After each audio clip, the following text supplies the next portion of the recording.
नमस्कार. आपण ऐकतोय साखी कहे कबीर, कबीरांचे दोहे आणि त्याचं स्वैर मराठी रूपांतर. हे मराठी रूपांतर केलेलं आहे सौ मनीषाताई अभ्यंकर यांनी. आजचा आपला भाग चाललाय 287वा, प्रकरण चाललंय 49व, पारिष्कव अंग. दोहे आज आपण घेणार आहोत 25 ते 27. प्रथम आपण 25वा दोहा ऐकूयात. वक्त ज्ञानी जगत में पंडित कवि अनंत, सत्य पदार्थ पारखी बिरला कोई संत. वक्त ज्ञानी जगत में पंडित कवि अनंत, सत्य पदार्थ पारखी बिरला कोई संत. वक्त ज्ञानी जगत में पंडित कवि अनंत, सत्य पदार्थ पारखी बिरला कोई संत. दोह्याचा अर्थ ऐकूयात. या जगामध्ये शास्त्र ग्रंथांचे वक्ते, ज्ञानी, पंडित आणि कवी अनेक आहेत, परंतु सत्य पदार्थाची म्हणजेच परमात्म्याची ओळख करून घेणारा पारखी एखादा विरळाच संत असतो. कबीरांनी सांगितलं होतं की पोथी पढी पढी जग मुवा, पंडित हुआ न कोय. म्हणजे पोथी वाचून कोणी पंडित होत नाही. ज्याला आत्मस्वरूपाची ओळख झाली आहे तो खरा पंडित आहे. बाकी नुसते कीर्तनकार, दुसऱ्यांना उपदेश देणारे. आत्मस्वरूप कसं आहे त्यावर तासनतास बोलतात, 1000 पानांचा ग्रंथ देखील लिहितील, पण त्याची ओळख करून घेतील असे लोक मात्र विरळच असतात. आता आपण याच दोह्यावरची मराठी साखी ऐकूयात. जगामध्ये या वक्ते ज्ञानी पंडित कवी अनंत, सत्य स्वरूप पारखणारा विरळच कोणी संत. जगामध्ये या वक्ते ज्ञानी पंडित कवी अनंत, सत्य स्वरूप पारखणारा विरळच कोणी संत. जगामध्ये या वक्ते ज्ञानी पंडित कवी अनंत, सत्य स्वरूप पारखणारा विरळच कोणी संत. पुढचा 26वा दोहा ऐकूयात.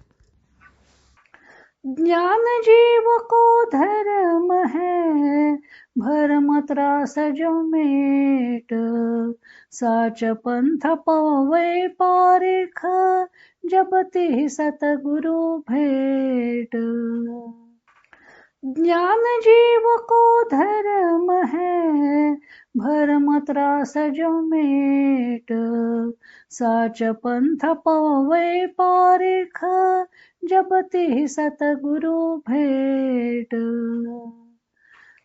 ज्ञान जीव को धर्म है, भरम त्रास जो मेट, साच पंथ पवै पारिख जब तिहि सतगुरु भेट. मेट मेट या शब्दाचा अर्थ आहे दूर करणे. दोह्याचा अर्थ ऐकूयात. सत्य ज्ञान हा जीवांचा धर्म आहे, कारण जीव स्वतः ज्ञान स्वरूपच आहे. हे लक्षात घेऊन भय आणि भ्रम नाहीसा केला पाहिजे. जेव्हा जिज्ञासू जीवाला खरे सद्गुरू भेटतात ना, तेव्हा त्यांच्या सदुपदेशाने तो जीव सत्य मार्ग पारखू शकतो. सत्य स्वरूपाची ओळख होण्याच्या आडी येत असतो तो फक्त आपला भ्रम, संशय. संत जरी सांगत असले की परमेश्वर आपल्या हृदयातच आहेत, पण जीवाला ही गोष्ट पटतच नाही. संशयाने मनात ठाण मांडलेलं असतं, त्यामुळे तो त्याला शोधत मंदिरात फिरत असतो. केव्हा तरी तो दगडातला देव दयाळू होऊन दर्शन देईल असं त्याला वाटत राहतं. दुसरी गोष्ट म्हणजे अंतरातील परमेश्वर ओळखण्याचा मार्ग माहितीच नसतो. त्या मार्गाची ओळख फक्त फक्त सद्गुरू करून देतात.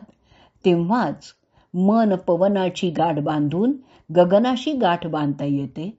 सद्गुरू हेच मार्गदर्शक आहेत आणि तेच या मार्गाचे पारखी पण आहेत. आता आपण याच दोह्यावरची मराठी साखी ऐकूयात. ज्ञान जीवाचा धर्म से रे, संशय भ्रम तू त्यागी. सत्य पंथ तो माहित जासी, विचारी सद्गुरु लागी. ज्ञान जीवाचा धर्म से रे, संशय भ्रम तू त्यागी. सत्य पंथ तो माहित जासी, विचारी सद्गुरु लागी. ज्ञान जीवाचा धर्म से रे, संशय भ्रम तू त्यागी. सत्य पंथ तो माहित जासी, विचारी सद्गुरु लागी. पुढचा दोहा ऐकूयात. 27वा. हीरा पड़ा जुगैल में, दुनिया जा में डोल. जहाँ हीरा का पारखी, तहाँ हीरा का मोल. हीरा पड़ा जुगैल में, दुनिया जा में डोल. जहाँ हीरा का पारखी, तहाँ हीरा का मोल. हीरा पड़ा जुगैल में, दुनिया जा में डोल. जहाँ हीरा का पारखी, तहाँ हीरा का मोल. कठीण शब्दांचे अर्थ ऐकूयात. गैल, गैल म्हणजे गल्ली किंवा रस्ता. दोह्याचा अर्थ ऐकूयात. ज्या हिऱ्यासाठी जगातले लोक ढोलतात म्हणजेच आकर्षित होतात, तो खरा हिरा तर वाटेवरच पडलेला आहे, परंतु ते तो ओळखू शकत नाहीत. जिथे हिऱ्यांचा खरा पारखी असेल तिथेच त्या हिऱ्याचं मोल होईल. हिरा ओळखायला पारखी मनुष्यच हवा. सामान्य मनुष्याला चकाकणारा दगड आणि हिरा समानच वाटतो. त्यामुळे तो खऱ्या हिऱ्यालाही दगडच समजतो. त्याला त्याची खरी किंमत कळणार तरी कशी? हिरा वाटेतच पडलेला असावा म्हणजे जवळच असावा. तसाच परमात्म स्वरूपी हिरा प्रत्येकाच्या जवळच आहे, परंतु पारख नसल्यामुळे ते स्वतःकडली ही रत्नाची परीक्षा काही करू शकत नाहीत.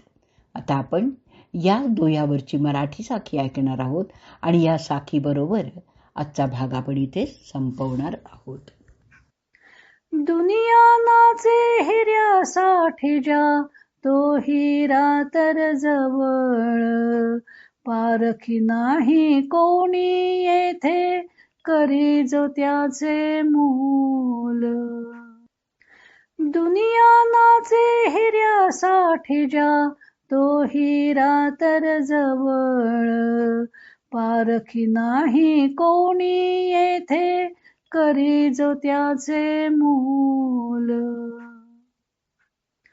दुनिया नाचे हिऱ्यासाठी जा, तो हिरा तर जवळ. पारखी नाही कोणी येथे, करी जो त्याचे मोल.